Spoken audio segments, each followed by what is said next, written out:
The Quaid-e-Azam Muhammad Ali Jinnah was a leader unique among men, respected by all who knew him, whether political friend or foe, for his deep personal integrity and honesty. Mr. Jinnah was also admired for his keen intellect and personal charm. His education in the undivided India and abroad, his wide experience in the legal profession and in government and politics, his progressive and constructive contributions in all fields won him a highly esteemed place among the elder statesmen, not only of Asia but of the world. George Marshall, Secretary of State, United States of America.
भाई ने इतने भरपूर अंदाज में अपना मौक़िफ़ पेश किया कि किसी को मुखालिफत की जुर्रत ना हुई। चुनाचे मुस्लिम वक्फ बिल मंजूर हो गया। ये भाई की एक बहुत बड़ी कामयाबी थी, इसलिए हर तरफ से उन्हें मुबारकबाद मिलने लगी। My heartiest congratulations, Mr. Jinnah. Thank you, Miss Huma. आइए बैठिए। सर डिनशॉ कहाँ हैं? वो बुक स्टॉल तक गए हैं। Book stall? जी, रतन को नई बुक दिलवाने के लिए। ओह, आई एम श्योर कि वो कोई पोएट्री की बुक होगी। आपको कैसे पता? इसलिए कि हमेशा मैंने उनके हाथ में कोई ना कोई पोएट्री की बुक देखी है। आज देखते हैं कि किसका कलेक्शन लाती हैं। कलेक्शन की बात तो आप बाद में कीजिएगा, अभी तो आप शायरा से मिलिए। शायरा? जी, सरोजिनी नायडू, बुलबुले हिंद। बहुत बहुत मुबारक हो मिस्टर जिन्ना, यकीन कीजिए मुझे बहुत खुशी हुई। थैंक यू, लेकिन ये बिल तो पास होते ही रहते हैं। क्यों मिस हुमा? जी वो हुमा, पता है ये पहली बार ऐसा हुआ है कि किसी गैर सरकारी मेंबर ने अपनी पर्सनल कैपेसिटी में बिल पेश किया और वो मंजूर होकर लॉ बन गया। रियली? ये तो आपने कमाल कर दिया। बस इसी बात पे आप खाना खा के जाइएगा, मैं अभी कुक से कह कर आती हूँ। ओह मिस हुमा, सुने तो। हुमा बहुत खुश है और खुश होने की बात भी है। आपका क्या ख्याल है?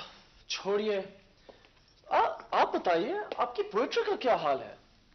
जो मेरा हाल है, पोएट्री और मैं अलग तो नहीं है। बहुत खूब। आपको मालूम है कि मैंने आपकी फर्स्ट पोएम वन डे भी पढ़ी है। और पढ़कर जरूर यही सोचा होगा कि क्या चाइल्डिश पोएम है। जी नहीं, अगर पोएम अच्छी ना होती तो मैं आज उसका जिक्र ना करता। मैं दिल रखने के लिए भी झूठ बोलना पसंद नहीं करता। इतना वक्त मिल गया आपको? I have never been a prisoner of time. हाँ, वक्त को मैंने हमेशा अपना प्रिजनर रखा है। क्या अच्छी बात कही। आपने तो प्रोज ही में पोएट्री कह दी। हाँ, मुझे बैरिस्टर ही रहने दें। शायरी आपका हिस्सा है। मुस्लिम वक्फ बिल की मंजूरी से भाई की शोहरत और खुसूसन मुसलमानों के दरमियान उनकी मकबूलियत में बहुत इजाफा हो गया। चुनाचे 23 मार्च 1913 को all India Muslim league Lucknow के इजलास में भाई के लिए करारदादे ममनूनियत मंजूर की गई।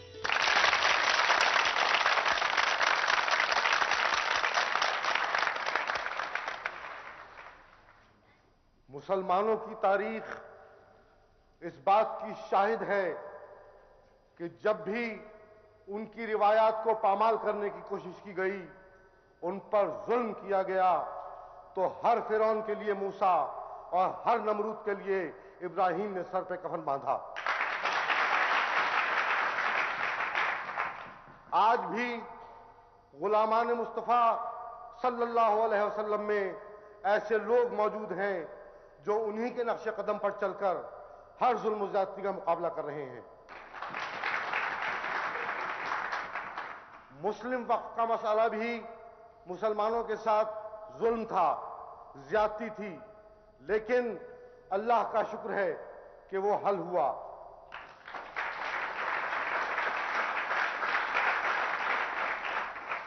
अब हमारा यह फर्ज है कि जिसने इस मसले को हल करवाया उसकी काविशों को सराहें। चनाचे मैं नबीउल्लाह साहब से दरख्वास्त करता हूं कि वक्फ अलल औलाद के बिल की मंजूरी पर मोहम्मद अली जिन्ना साहब के लिए करारदाद ममनूनियत पेश करें।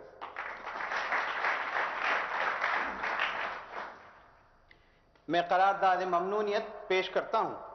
तमाम मुसलमान ऑनरेबल मिस्टर मोहम्मद अली जिन्ना की अजीम खिदमात के तहे दिल से मोतरफ और ममनून है कि इन्होंने निहायत होशमंदी और महारत से मुस्लिम वक्फ अलल औलाद बिल वासराय काउंसिल में पेश किया और उसे कामयाबी की मंजिल तक पहुंचाया।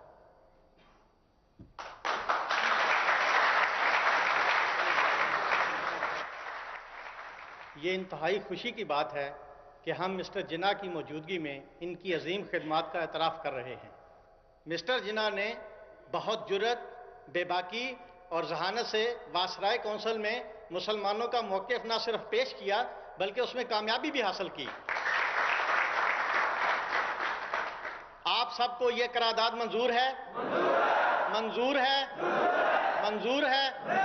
अल्हम्दुलिल्लाह ये करारदाद मुतफ़िका तौर पर मंजूर हुई। भाई को अपनी मसरूफियत से किसी हद तक फुर्सत मिली तो वो गोपाल कृष्णा गोखले के साथ छुट्टियां गुजारने के लिए बहरी जहाज से इंग्लिस्तान रवाना हो गए।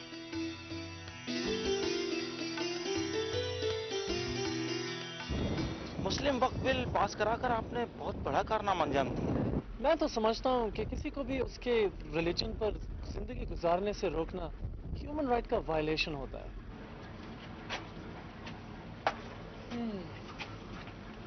यू आर राइट मिस्टर जिन्ना। इस तरह यूनिटी, टॉलरेंस और आज़ादी को प्रमोट करने की कोशिशों को नुकसान होता है और लॉ एंड ऑर्डर भी बिगड़ जाता है। आई 100% एग्री विद यू मिस्टर जिन्ना, परंतु काश कांग्रेस के और लोगों की भी सोचें आप जैसी हो जाए। मेरे तो यही एफर्ट्स हैं और आप ही से सीखा है, वरना अंग्रेज की पॉलिसी तो यह है कि डिवाइड एंड रूल। आप बिल्कुल ठीक कहते हैं। खैर छोड़ें, हम भी कहाँ सियासत की बातें ले बैठे। भाई हम तो छुट्टियां गुजारने जा रहे हैं, कोई और बात करते हैं। जरूर जरूर, एज यू विश। अच्छा ये बताइए कि आपको ये समंदर का सफर कैसा लगता है? ओह फैसिनेटिंग, बहुत ही अच्छा। आफ्टर एवरी सी वॉयज मैं खुदा की कुदरत और इंसान की करेज का और ज्यादा कायल हो जाता हूँ। अच्छा वो कैसे? थोड़ी देर सफर करते ही दूर तक जहां तक नजर जाती है पानी ही पानी, और उसमें जहाज क्या है, इतने बड़े समंदर में छोटा सा तिनका। But I think how generous nature is. उसने इंसान को सिखाया, बताया और हिम्मत दी कि समंदर का सीना चीर कर मीलों का फासला समेट ले। वाह क्या पोएटिक बात की है आपने। I am not a poet, लेकिन शायरी मुझे पसंद है क्योंकि शायरी इंसान के दिल की जुबान है। भाई लंदन ही में थे जब कानपुर में एक संगीन सानेहा रूनुमा हुआ। हुकूमत ने एक सड़क की तोसी के सिलसिले में एक मस्जिद के कुछ हिस्से जबरदस्ती शहीद कर दिए। मुसलमानों में इस हरकत पर शदीद इश्तियाल फैल गया। मुसलमानों ने इसी जगह दोबारा मस्जिद की तामीर शुरू कर दी। पुलिस ने उन्हें रोकने के लिए गोली चला दी, जिससे न सिर्फ मस्जिद को जगह जगह से नुकसान पहुंचा बल्कि 16 मुसलमान शहीद और 30 से ज्यादा जख्मी हो गए। पूरे हिंदुस्तान में इस वाक़े की शदीद मजम्मत की गई। मौलाना मोहम्मद अली जौहर और सर वजीर हसन एक वफ्द की शक्ल में लंदन पहुंचे ताकि बरतानवी हुकूमत को इस सानेहे के सिलसिले में अवाम के मौक़िफ़ से आगाह करें। लंदन में मौलाना मोहम्मद अली जौहर और सर वजीर हसन ने भाई से भी मुलाकात की। मस्जिद, मंदिर, चर्च, किसी भी प्लेस ऑफ वर्शिप को तोड़ना उसमें वर्शिप करने वालों के दिलों को तोड़ना है। It is quite inhuman.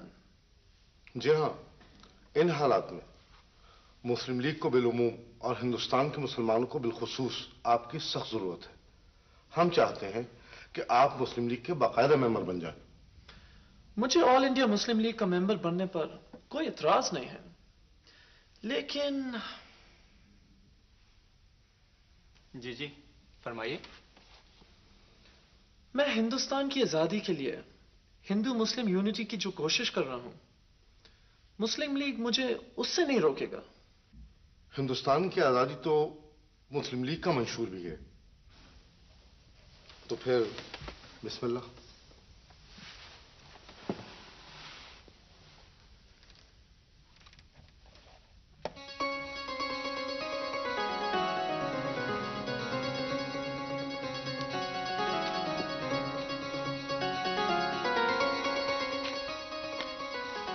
बहुत बहुत शुक्रिया। थैंक यू जी। बहुत थैंक यू जी।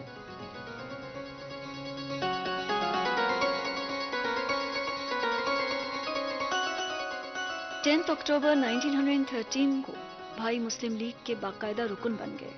रुकनियत के फॉर्म पर भाई का नाम मौलाना मोहम्मद अली जौहर ने तजवीज़ किया और सर वजीर हसन ने इसकी तायीद में दस्तखत किए।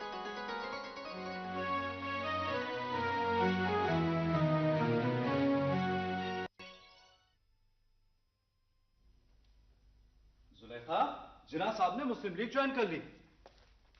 अरे आप, अस्सलाम वालेकुम। वालेकुम अस्सलाम।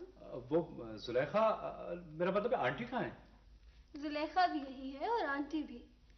वैसे आपको भाई के मुस्लिम लीग ज्वाइन करने पर हैरत है या ऑब्जेक्शन? नहीं भाई, ये तो बड़ी खुशी की बात है। अरे भाई, क्या खुशी की बात है? जिना साहब ने मुस्लिम लीग ज्वाइन कर ली। मगर वो तो कांग्रेस के मेंबर थे। उसके भी मेंबर हैं। इस बारे में सरोजनी नायडू साहिबा का स्टेटमेंट पढ़ लो, सारी बात क्लियर हो जाएगी। हमदर्द दिखाना, ये तो कोई नया अखबार लगता है। हाँ, ये मोहम्मद अली जौहर साहब ने अभी जारी किया है। अरे भाई, सरोजनी नायडू साहिबा का स्टेटमेंट तो पढ़ो। मोहम्मद अली जिन्ना दोनों मुस्लिम लीगी लीडर से ये वादा लेने में कामयाब हो गए कि मुस्लिम लीग की मेंबरशिप किसी तरह भी हिंदू मुस्लिम यूनिटी के रास्ते में नहीं आएगी। देखा, जिना साहब ने अपने उसूलों को कुर्बान नहीं किया। मगर कांग्रेस का क्या रिएक्शन होगा? मिस्टर जिना, मुझे या कांग्रेस के किसी भी मेंबर को इस बात पर ऑब्जेक्शन नहीं करना चाहिए कि आपने मुस्लिम लीग की मेंबरशिप क्यों ली, परंतु ये बात तो सभी लोग जानते हैं कि आप हिंदू मुस्लिम यूनिटी के एम्बेसडर हैं। मिस्टर गोखले, कांग्रेस के एक्सट्रीमिस्ट एलिमेंट्स मुस्लिम इंटरेस्ट को बिल्कुल इग्नोर करना चाहते हैं। मैंने मुस्लिम लीग की मेंबरशिप इसलिए एक्सेप्ट की है कि कांग्रेस में भी उनका पॉइंट ऑफ व्यू रिप्रेजेंट कर सकूं, क्योंकि मैं मुसलमानों का गोखले बनना चाहता हूं। लेकिन मिस्टर जिना, मैं अपनी पूरी कोशिशों के बावजूद भी कांग्रेस से तासुब का एलिमेंट खत्म नहीं कर सका। इस बात का अफसोस मुझे जिंदगी भर रहेगा। आप ट्राई करते रहें, मैं आपके साथ हूं। हाँ, हिंदुस्तान को आपकी बहुत सख्त जरूरत है, और सरोजनी ने भी बिल्कुल ठीक लिखा है कि आप उन लोगों में से हैं जिनके लिए अजीम खिदमत मुंतजिर रहती है। आई थिंक हमें किंगस्टन हॉल के लिए रवाना हो जाना चाहिए। ऑफ कोर्स, इंडियन स्टूडेंट्स हमारा वेट कर रहे होंगे। चलें, of to you.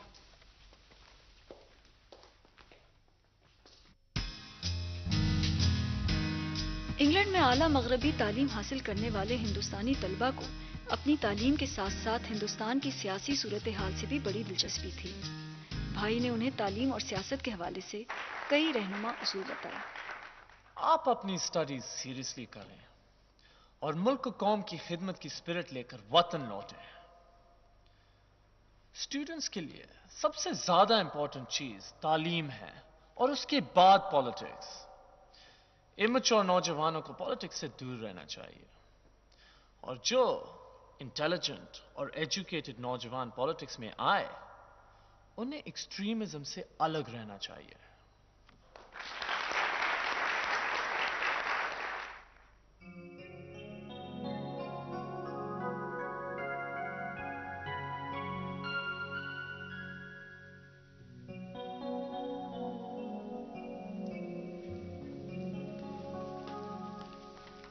Get well soon, Huma.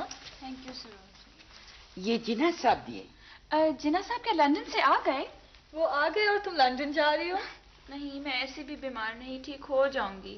ओहो, बार बार तो बीमार पड़ रही हो। अच्छा, वादा करती हूँ अब बीमार नहीं पड़ूंगी। ये तो बहुत अच्छी बात है, मगर बस मैंने कह दिया ना, मैं लंदन नहीं जा रही। मिसेस दिनशॉ, हुमा तो बिल्कुल वैसे ही जिद कर रही है जैसे बचपन में रतन क्या करती थी। रतन तो अभी भी बच्ची है। एज के एतबार से वैसे बहुत मैच्योर है। मैंने उसको पॉलिटिक्स पर बात करते हुए सुना है। वो आपकी तरह शायरा तो नहीं, लेकिन पोइट्री से दिलचस्पी जरूर रखती है। पोइट्री ही से नहीं, वो पॉलिटिक्स पर भी अभी मिस्टर जिन्ना से बात कर रही थी, बल्कि अभी तक कर रही होगी। आप बैठे, वे आ गई। Let's go. भाई कांग्रेस के इजलास में शिरकत के लिए बरसों बाद कराची पहुंचे। ये इजलास इस लिहाज से बहुत अहम था कि इसमें कांग्रेस ने न सिर्फ वही नज़्मुल ऐन अपनाया जो कुछ अरसे पहले मुस्लिम लीग अपना चुकी थी, बल्कि भाई ने हुकूमत बरतानिया से कुछ अहम मुतालबात भी निहायत जुर्रतमंदी से किए। मुस्लिम लीग अपना नस्बुल ऐन मौजू और मुनासिब हुकूमत खुद इख्तियारी यानी सेल्फ गवर्नमेंट मुकर्रर कर चुकी है, और हम भी इस नस्बुल ऐन का पुरजोर खैर मकदम करते हैं। सच तो यह है कि मुस्लिम लीग का कदम इस राह में हमसे आगे निकल गया है। अगर माजी में गलतफहमियां हुई हैं तो उनको फरामोश करके हिंदू और मुसलमानों को यगानगत की फिजा को बहाल करना चाहिए।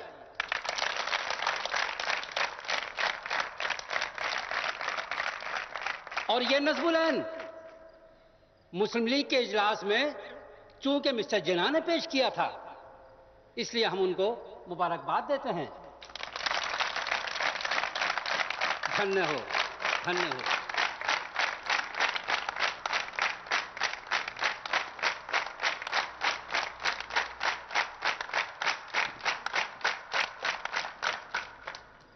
Thank you. मुझे खुशी है कि इंडिया के अवाम की ओवरऑल डेवलपमेंट के लिए कांग्रेस ने भी मेरी सजेशंस एक्सेप्ट की और हिंदू मुस्लिम यूनिटी की इंपॉर्टेंस पर जोर दिया। मुझे यह भी खुशी है कि उस शहर में मेरी सजेशंस मंजूर हुई जहां मैं पैदा हुआ था।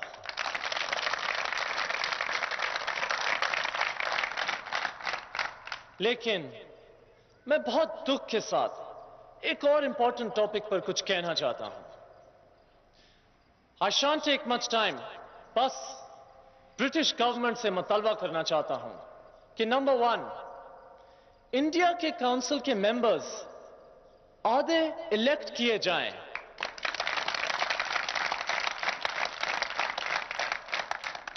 नंबर 2, नॉमिनेटेड मेंबर्स में आधे गैर सरकारी हों और बाकी आधे कम से कम इंडिया में 10 साल सर्विस कर चुके हों। नंबर 3, पाउस के एतबार से काउंसिल एडवाइजरी नहीं, एडमिनिस्ट्रेटिव हो। फाइनली मैं ये कहना चाहता हूं कि काउंसिल के कॉन्स्टिट्यूशन में सेक्रेटरी ऑफ स्टेट को मुगल किंग से भी बड़ा बादशाह बनाया गया है। उसके ये स्टेटस खत्म किया जाए।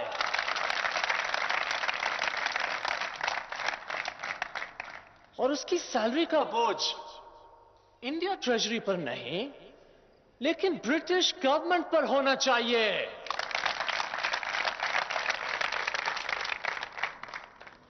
भाई कराची इजलास में शिरकत की वजह से जुलेखा और सफीर की शादी में शरीक ना हो सके। उनकी वापसी पर मैंने जुलेखा की दावत की तो भाई ने दोनों को तहाइफ दिए। Thank you very much sir. मगर इस सब की क्या जरूरत थी? अरे भाई वसंत, ये गाड़ी में रख दो। जी अच्छा साहब, रख देता हूँ। भाई जुलेखा भी मेरे लिए फादर की तरह है। आई एम जस्ट सॉरी मैं तुम लोगों की शादी अटेंड नहीं कर सका। हाँ, मगर कांग्रेस के इजलास में जाना भी तो बहुत जरूरी था, और आपने तो कौंसिल के बारे में ऐसी सजेशन पेश की हैं जो आवाम के दिल की आवाज है। मैं तो आवाम के राइट्स के लिए फाइट कर रहा हूँ, और मैंने तुम्हें पेन भी इसीलिए गिफ्ट किया है कि तुम भी एज अ जर्नलिस्ट मेरा साथ दो। बिल्कुल, क्यों नहीं, मैं तो दिलो जान से आपके साथ हूँ। वैसे जुलेखा सफीर है बहुत कंजूस। कंजूस नहीं तो। अच्छा, शादी होते ही तुमने साइड लेनी शुरू कर दी। Actually what I mean is कि सफीर को बॉम्बे क्रॉनिकल जैसे इतने बड़े अखबार में जॉब मिली है। वैसे तो दावत होनी चाहिए, और इन्होंने मिठाई तक नहीं खिलाई। अरे तो आप मिठाई भी खाएं और दावत भी। वाकई भाई, मुझे तो यकीन ही नहीं था कि सिलेक्शन हो जाएगा। भाई, बॉम्बे क्रॉनिकल बोर्ड के चेयरमैन सर फिरोज शाह मेहता ने खुद इंटरव्यू दिया था, मगर जिन्ना साहब का मशवरा काम आया। अब मेरा मशवरा? प्लीज जी, वो एक बार जॉब के सिलसिले में आपके पास आया था, तो आपने कहा था कि तुम एजुकेटेड हो, इंटेलिजेंट हो, तुम्हारे हाथ पांव सलामत है, यकीन और कॉन्फिडेंस के साथ खुद कोशिश करो। Yes, I remember. In fact interview भी एक तरह का इम्तिहान होता है, और इम्तिहान में कामयाब होने के लिए फेथ और कॉन्फिडेंस बेसिक इंग्रेडिएंट्स हैं। जी। कौंसिल के बारे में भाई के मुतालबात का हिंदुस्तान भर में खैर मकदम किया गया, और कांग्रेस के कराची इजलास के फैसलों की रोशनी में भाई की क़यादत में एक वफ्द तरतीब दिया गया, जिसके जिम्मे इंग्लिस्तान जाकर कौंसिल के सिलसिले में कांग्रेस का मौक़िफ़ पार्लियामेंट के सामने पेश करना था। भाई ने लंदन पहुंचकर लंदन टाइम्स के नुमाइंदे को एक इंटरव्यू दिया, जिसमें वफ्द की आमद के अगराज़ व मकासद बताए। India is the only country in the British Empire जो ब्रिटिश गवर्नमेंट में रिप्रेजेंटेशन से महरूम है। Furthermore, India is the only civilized country जहां रिप्रेजेंटेटिव और रिस्पॉन्सिबल गवर्नमेंट का वजूद नहीं है। उस जमाने में बरतानिया शदीद सियासी खलफशार का शिकार था। एक तरफ आयरलैंड से बुरी खबरें आ रही थीं, दूसरी तरफ जंग अजीम सर पर मंडला रही थी। ऐसे वक्त में हिंदुस्तान के सियासी मसले की हैसियत सानवी हो गई थी। हरचंद भाई ने ऐवान बाला में बहुत मौसर तकरीर की और अपना मौक़िफ़ पूरी तरह वाज़े कर दिया, लेकिन बिल को ये कहकर मुस्तरद कर दिया गया कि बिल पर मुबाहिसे के लिए ये वक्त मुनासिब नहीं। जुलेखा, बड़े दिन के बाद आई हो। हाँ बस फातिमा, क्या करूँ, वक्त नहीं मिलता। सुना है तुम कलकत्ता जा रही हो? हाँ, अहमद डेंटल कॉलेज बहुत अच्छा कॉलेज है। मुझे छोड़ के? अरे, I am not leaving you Zulekha, बल्कि तुमने मुझे छोड़ दिया है। मैंने? तो और क्या, तुम्हारी वजह से तो मैंने डेंटल कॉलेज ज्वाइन करने का सोचा था, और तुम बैठ गई शादी करके। फातिमा, मैं तो फिर कहती हूँ कि तुम यहाँ किसी अच्छे लॉ कॉलेज में एडमिशन ले लो और जिन्ना साहब की तरह लॉयर बनो। नहीं भाई, I have made up my mind कि डेंटल कॉलेज में पढ़ के अपना क्लिनिक खोलूंगी। मुझसे जरा कम फीस लेना। अरे, तुमसे फीस लूंगी ही नहीं, क्योंकि एक क्लिनिक में गरीबों के मुफ्त इलाज के लिए खोलूंगी। तुम वहाँ इलाज करा लेना। आखिर हो ना जिन्ना साहब की बहन, एक तरफ तो डॉक्टरी पढ़ रही हो और दूसरी तरफ आम लोगों का बड़ा ख्याल है। जुलेखा, आम लोग ही तो हमारे मुल्क की असल ताकत है। अच्छा अच्छा, बस बहुत सीरियस मत हो। कलकत्ता जाके जरा अपना भी ख्याल रखना। ऐवान बाला की कार्रवाई के बाद वफ्द वापस हिंदुस्तान आ गया। बज़ाहिर उसे कोई फैसला कुन कामयाबी नहीं हुई थी, मगर भाई ने कम से कम ये कामयाबी हासिल की कि बरतानिया के अवाम तक हिंदुस्तान के मसाइल मौसर तौर पर पहुंचा दिए। ये एक बहुत बड़ी कामयाबी थी। चुनाचे कांग्रेस के मद्रास के इजलास में कांग्रेस के अरकान ने पहली मर्तबा भाई की इन खिदमात को जबरदस्त खिराज तहसीन पेश किया।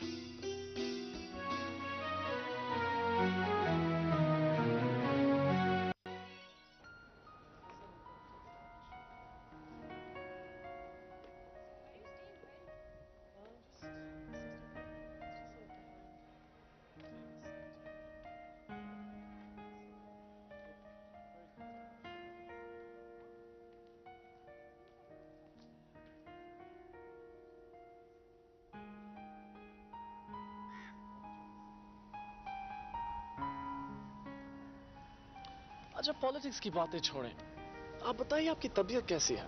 जी अब तो ठीक है। आप बहुत वीक हो गई हैं, आप जरा अपना ख्याल रखा करें। ख्याल? मैं तो ये सोचता हूँ कि आप जैसी डायनामिक लड़की को बीमार होके बिस्तर पर नहीं लेटना चाहिए। आप कुछ देर चेंज ऑफ क्लाइमेट के लिए लंदन चली जाएं। आप चाहते हैं मैं लंदन चली जाऊं? मैं तो ये चाहता हूं कि आप हेल्दी हो जाएं and that you live a long and prosperous life. तन्हाई जिंदगी की साथी हो तो अधूरापन सा महसूस होता है। Hello mister Jinnah. How are you? Fine thank you. वो मिस रतन कहाँ है? She is coming. वो एक किताब भुलाई थी, वो लेने गई है बगी तक। You know mister Jinnah, today Ratan has bought lot of books, शायरी की भी और शायरी के अलावा भी। अच्छा। Yes. Yes. She's a true believer in reading books. अरे भाई मालती, पानी तो ले आ। अभी लाई।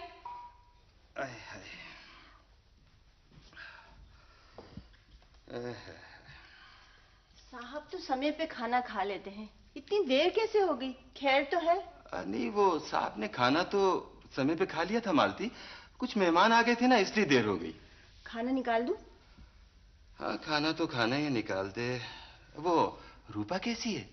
भगवान की कृपा से बिल्कुल ठीक है। हाँ, पता है मालती, साहब ने आकर के रूपा के बारे में पूछा है। अच्छा, भगवान उन्हें इज्जत दे, बड़ा ख्याल करते हैं वो हमारा। हाँ, और हाँ, फातिमा बीबी भी तो रूपा का बहुत ख्याल रखे है ना। हाँ।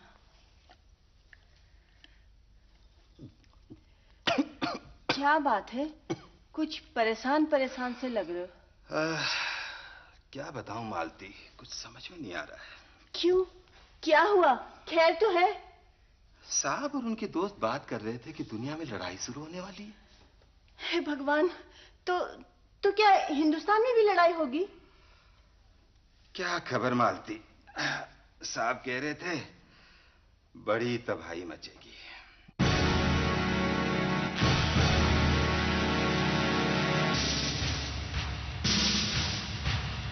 बिलाखिर पहली जंग अजीम शुरू हो गई। बरतानिया ने जर्मनी के खिलाफ ऐलान जंग कर दिया और लड़ाई का दायरा वसी होने लगा।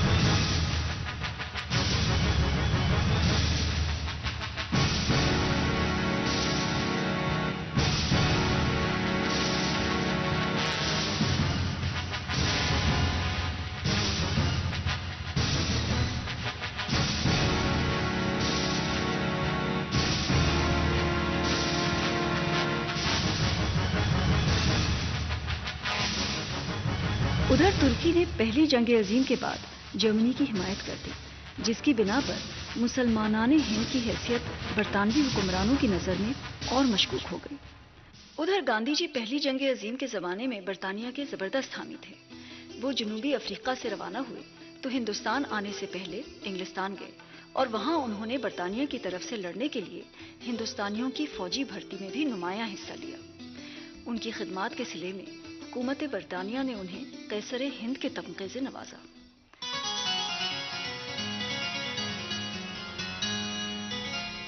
गांधी जी बंबई पहुंचे तो सबसे पहले गवर्नर विलिंगडन से मिले।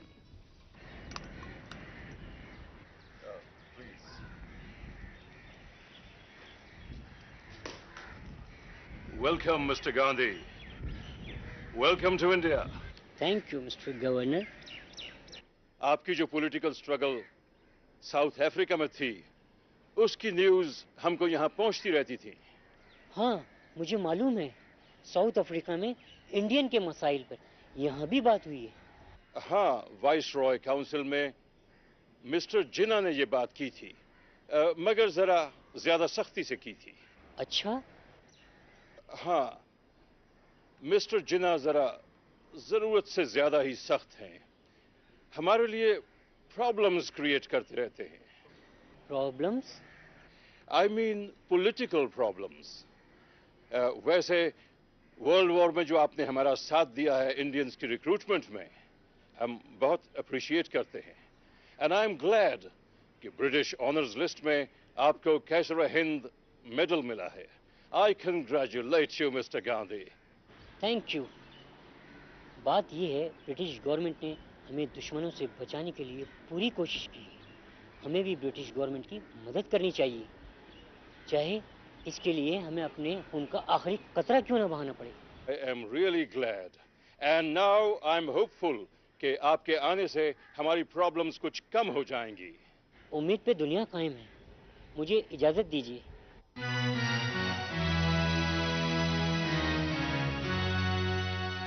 भाई हिंदुस्तान की आवाम की बहबूद के लिए काम करने वाले हर शख्स को कद्र की निगाह से देखते थे। उन्हें जनूबी अफ्रीका में हिंदुस्तानियों के मसाइल हल कराने के लिए गांधी जी की कोशिशों का इल्म था। चुनांचे गांधी जी जब हिंदुस्तान पहुंचे तो भाई ने खुले दिल से उनका खैर मकदम किया।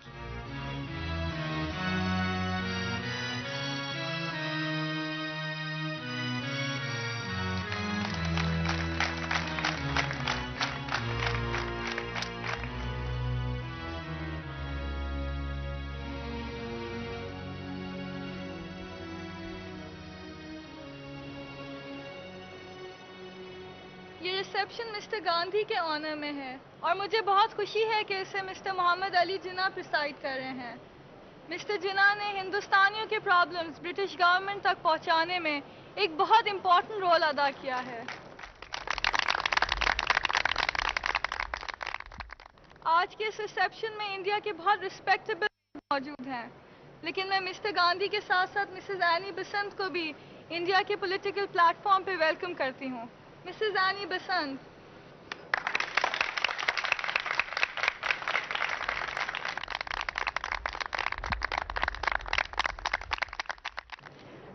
Thank you. मैं एक सोशल वर्कर हूँ एंड आई बिलीव कि पॉलिटिक्स भी एक समाजी काम है। मुझे खुशी है कि मिस्टर गांधी भी मिस्टर जिन्ना के साथ हमारे साथ पॉलिटिक्स में हैं। अब मिस्टर गांधी अपने ख्यालात का इजहार करेंगे।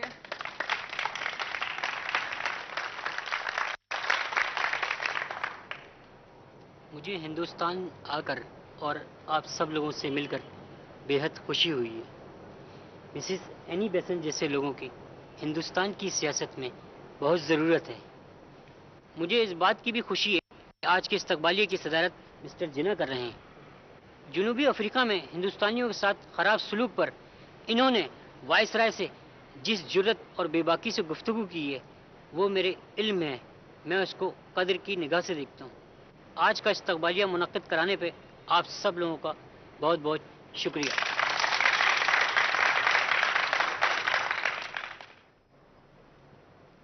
अब इस गैदरिंग के प्रेसिडेंट और हिंदू मुस्लिम यूनिटी के एम्बेसडर मिस्टर मोहम्मद अली जिन्ना खिताब करेंगे।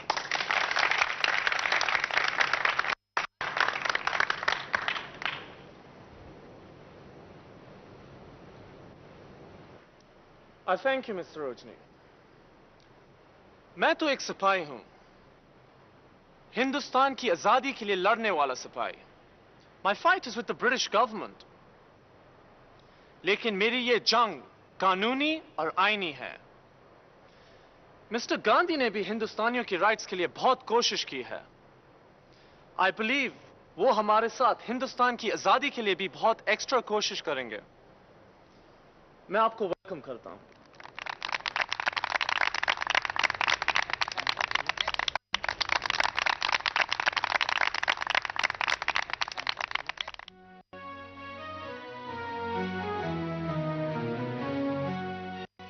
मिस्टर गांधी हिंदुस्तान की सियासत में नए हैं। अब देखना यह है कि वो कांग्रेस में क्या रोल प्ले करते हैं। मिस्टर गांधी मिस्टर गोखले को अपना सियासी उस्ताद कहते हैं। आई होप वो मिस्टर गोखले की मॉडरेट अप्रोच फॉलो करेंगे। मिस्टर गोखले वो तो शदीद बीमार थे। Day before yesterday he was better. मैं उन्हीं की तरफ जा रहा था। चलिए मैं भी आपके साथ चलता हूं। Mister Jinnah, I have some very bad news. What happened? Mister Gokhale का इंतकाल हो गया है। This is a great loss. Congress के लिए नहीं, पूरे इंडिया के लिए। He was a great politician, honest, unbiased, truly committed. अब आपकी रिस्पॉन्सिबिलिटीज तो और भी ज्यादा बढ़ गई हैं मिस्टर जिन्ना, क्योंकि मिस्टर गोखले कहते थे कि हिंदू मुस्लिम यूनिटी मूवमेंट की लीडरशिप के लिए you are the most competent. और आप भी तो हमेशा यही चाहते थे कि आप मुसलमानों के गोखले बने। हाँ, आइए, लेट्स पे our respects. Please.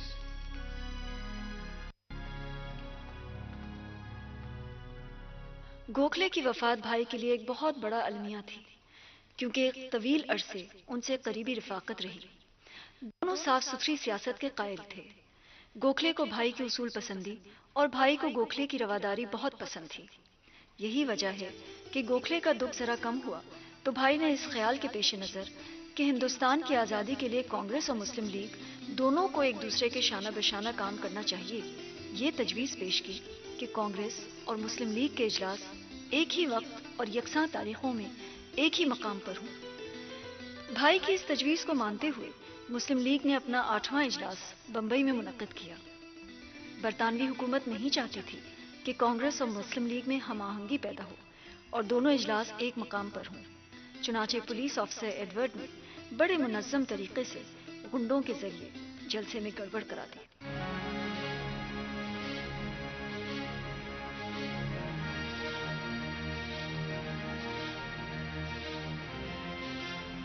Mister Edward, ये क्या हो रहा है?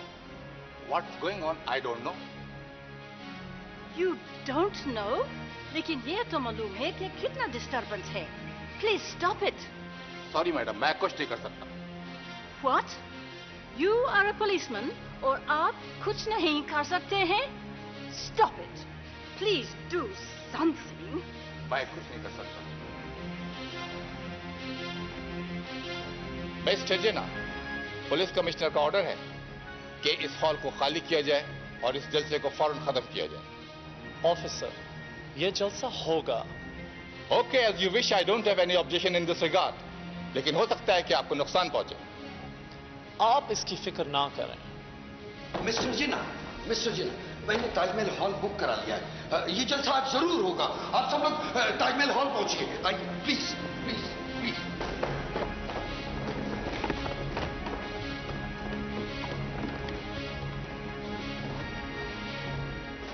इंडिया के कॉन्स्टिट्यूशन में चेंजेस होने वाले हैं। This is why it is necessary कि इंडिया की दोनों बड़ी political parties, Muslim League, Congress, jointly ऐसी स्कीम ब्रिटिश गवर्नमेंट को पेश करें जो यूनाइटेड इंडिया के डिमांड्स लगें। Bombay Chronicle is the most important newspaper. It's a voice of India. Mister Jinnah इसके बोर्ड ऑफ डायरेक्टर्स के चेयरमैन कैसे हो गए? लेकिन अब तो चेयरमैन बन चुके हैं। और आते ही उसकी कीमत 1 आना मुकर्रर कर दी। जस्ट 1 आना, जबकि टाइम्स ऑफ इंडिया की कीमत 4 आने है। फिर तो अखबार को माली नुकसान होगा और वो खुद ब खुद बंद हो जाएगा। कैसे बंद हो जाएगा? वो तो ज्यादा बिकने लगा है। नुकसान तो क्या, अब तो बहुत ज्यादा मुनाफा होने लगा उस पर। फिर तो मिस्टर जिना की पॉलिसी सही हुई। लेकिन मैं तो फिर भी एक ही बात कहूंगा, बल्कि यही बात कहता हूं कि मिस्टर जिना ने बॉम्बे क्रॉनिकल पर कब्जा किया है। Mister Tilak, the Bombay Chronicle has a board of directors and that board has made mister Jinnah chairman. Mrs Annie Besant, बेशक आप एक अरसे से इंडिया में हैं, मगर है तो यूरोपियन लेडी ना। आप इंडियंस के बारे में और खास तौर पर मिस्टर जिना के बारे में कुछ ज्यादा नहीं जानती।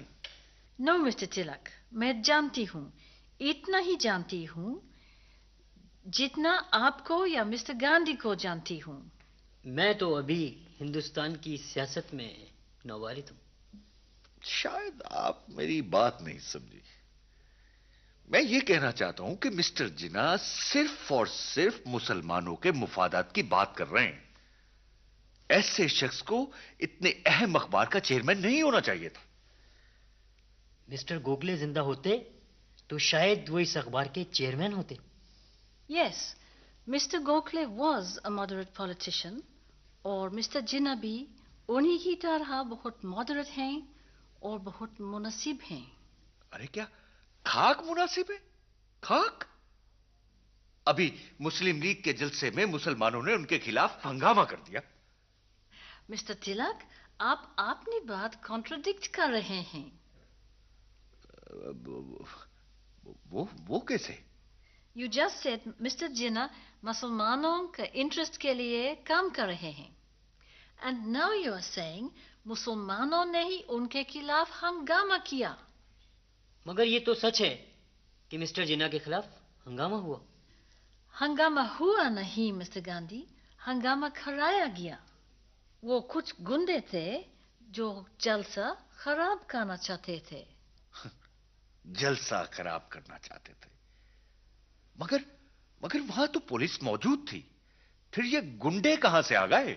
आए थे इसलिए कि पुलिस खुद उन्हें लाई थी। ये आप कैसे कह सकती हैं? I am witness to it. I told police officer Edward कि हंगामा खत्म कराओ, but he said I can do nothing. I can't stop it.